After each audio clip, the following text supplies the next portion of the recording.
All right, let me take you back in time. So in 2015, my partner and I had just left our prior fund, and we had started this new fund called University Growth Fund. And we didn't know for sure if we would be able to raise the money to launch this new fund and be successful. We had some initial investors that came in and supported us. And, we were like, it was early days. Like, we were like, we hope we can raise the money and we hope we can find great deals to do. And one of our alumni, one of our student alumni, we had helped him get this internship at this great company, this great fund. And that fund had this excess allocation in Lyft, the rideshare company. And remember, this is 2015, so this was a little while ago. And he was like, hey, you guys have excess allocation. Do you think this is something that maybe like I could share with University Growth Fund? So he reached out to me and Tom, and we were like, yes, very interested in Lyft. Because at the time, like, Lyft had raised money from Andreessen Horowitz, and like everybody thought that like, Lyft was like this really cool company that was tackling like this huge market opportunity. It's like a really well-known, highly competitive deal. And so we got a little piece of it. And so we scrambled to like close more capital in our fund so we could do the deal. And we dug in and did the due diligence, and ultimately came to the decision that we would invest. But I'll tell you, like, it wasn't like an obvious choice, because at the time Uber was there, and they were competing fiercely, and they were bigger than Lyft. And there was a lot of people that were like, you guys are crazy. In fact, I remember we had this one guy, very prominent investor. And he didn't say this to our face, but I heard it like secondhand. So, take it with a grain of salt. But he was basically like, we made that investment. And he was like, that was a stupid investment. Like, they're going to lose like their shirt on that investment. Because like, obviously Uber is just going to absolutely crush Lyft.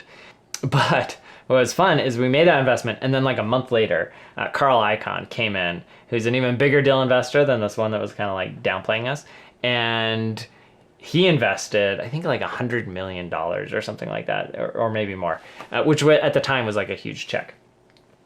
And so it gave us like a ton of like additional confidence that, we had made the right decision. Nonetheless, I thought it'd be fun to walk you through our thought process and our rationale on making that investment in Lyft. And by the way, that investment was like super important, because the fact that we were able to get into a high profile, highly competitive deal really teed up our ability to raise more money, as well as get access to really great investment opportunities. From there, we went on to invest in great companies like Snap and Spotify and Pinterest and Airbnb and Postmates and a bunch of others. And I think all of that really ties back to our original investment back in Lyft. So let's talk about the Lyft investment thesis. I'm going to give you a short condensed version of the case study that I have now taught at a number of universities, all up and down Utah, San Diego. We've done this in Atlanta, and even I've taught the class to a group of MBA students at Harvard. So the big question, the big elephant in the room is, how do you compete against Uber? Now, if you think about how the business model works, it would infer that really there should only be one winner in the space, right? Because as these new platforms start, you have drivers and you have passengers, and you have to, it's like dual markets that you're trying to grow at the same time. But they feed off each other. So if I have more drivers, that means my wait time to get a vehicle is a lot shorter. And so my passengers, they're going to open up both apps, or however many apps. They're going to pick whichever one is going to get there the fastest, assuming the price is about the same, which they were about the same at this point. So they're going to choose whichever one comes faster, right? And they're going to choose the one that's going to come faster is the one that has more cars on the road, right? Well, if you're a driver, what do you want? You want to use the app, the platform that has the most passengers. So what you have is like this virtuous cycle, right? Where it's like more drivers on the platform results in more passengers on the platform, which attracts more drivers to the platform, which in turn attracts more passengers to the platform. You also have some competitive elements going on there. So the more drivers that come on, the less you have to pay each individual driver to come and join the platform, which means passengers pay less. And so you have that virtuous cycle occurring. And so you had a lot of like thought leaders basically saying like, Uber's in the lead. They're going to win. It's a winner take all market. Lyft is going to get crushed, blah, blah, blah. So why make the investment? At first, for a long time, I kind of thought, well, maybe it's like, Coke and Pepsi, and you really kind of want like a duopoly because the two of them can like prop up pricing relative to each other. But over time, like what I've realized is that if you really think about it, what you want is a differentiated experience between the two. If you can offer a differentiated experience, then you can attract a different type of customer that's hard for the other company to attract. And that's exactly what Lyft did to Uber. So Uber's tagline was everyone's private driver. And that's because they started as a black car / limousine service, wherein black cars would sign up for the platform, and it was all black cars. It was this luxury type experience. And the idea was like, yeah, it's like my own private driver. I just open up the app, I call him, and he arrives, right? Just as though they were always sitting on standby. Lyft's tagline was totally different. It was your friend with a car. And if you think about it from the user perspective, on the Uber side, it was, hey, you know what? Like this driver works for me. I am like more important than the driver. And so that encouraged like relatively bad behavior on the part of the passengers. They would get in, they would talk rudely to the driver. They'd, make a mess. They'd ignore them. They'd sit on their phone, right? Like they would treat the driver as though they were like their servant, right? And so that created this very different experience. If you're the driver, right, then that's not a great experience to have, right? Dealing with that kind of passenger. If you're a passenger, that's fine because like maybe you actually have a better experience, right? It's like, hey, this person's going to do whatever I want them to do, right? I'm paying them, that sort of thing. Lyft, with their your friend with a car, actually inverts it, right? They're basically saying, hey, your friend who has a car is doing you a favor by giving you a ride, right? And so it kind of inverts the power dynamic there. And they would encourage people to sit in the front seat, that you would be friendly. It's not your servant, like your buddies. And so that attracted a very different type of customer, somebody that wanted to have an interaction with the driver and build relationships and so forth.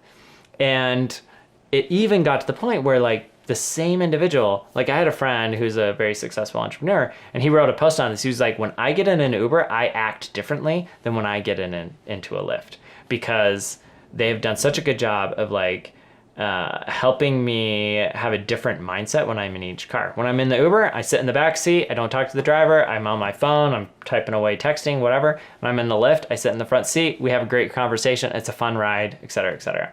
If you think about from the driver perspective, the driver of Lyft is a much happier driver, right?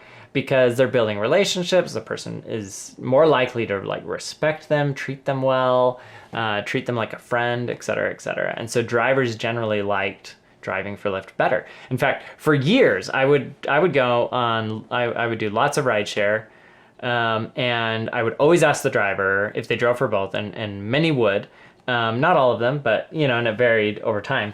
But every single person I have ever talked to, with the exception of one person, when I asked them, which do you prefer? Do you prefer driving for Lyft, or do you prefer driving for Uber? And all of them, even if they were like, most of my revenue comes from Uber, they would all say, I prefer Lyft. They're like, I think Lyft is a more moral company, more positive. The passengers are nicer, they're cleaner, they're more respectful.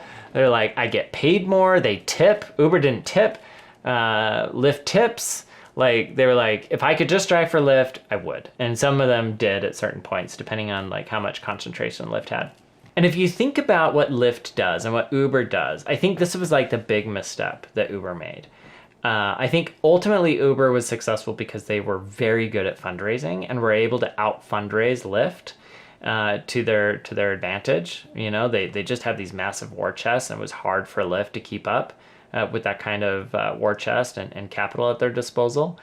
But I think the big thing that they missed was that they treated their drivers like garbage, and they treated their passengers really well. But the reality is that Uber's customer and Lyft's customer is not the passenger, it's the driver. The passenger is the customer of the driver.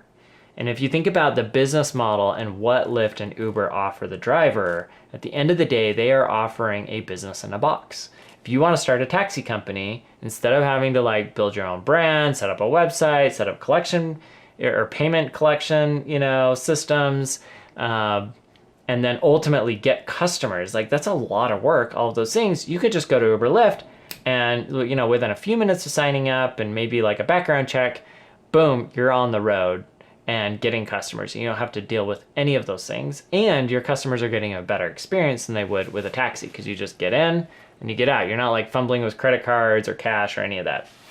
And so going back to this, if you think about it from that perspective, that really the customer here is not the passenger, but it's the driver. I think what Lyft did and that was really smart is they acknowledged, one, that was the case, and two, that Uber was totally missing the boat.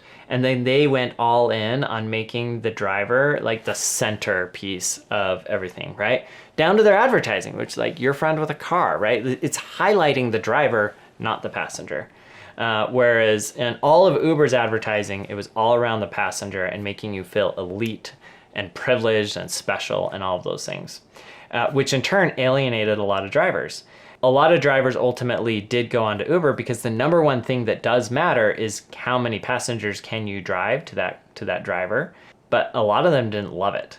And I think because of that, Lyft was actually able to succeed for a very long time. Now, Lyft has really been challenged over the last few years in the market, largely because Travis at Uber was removed, and Dara came in, and to his credit, I think Dara has done a phenomenal job of reorienting the business, acknowledging who the customer really is, which is the driver, and building a product that's frankly just like more uniform and more commoditized. And it's been really hard for, I think, Lyft to figure out a way to be differentiated relative to Uber, which has cost them a lot of market share and has made it like really challenging for them to turn the business profitable.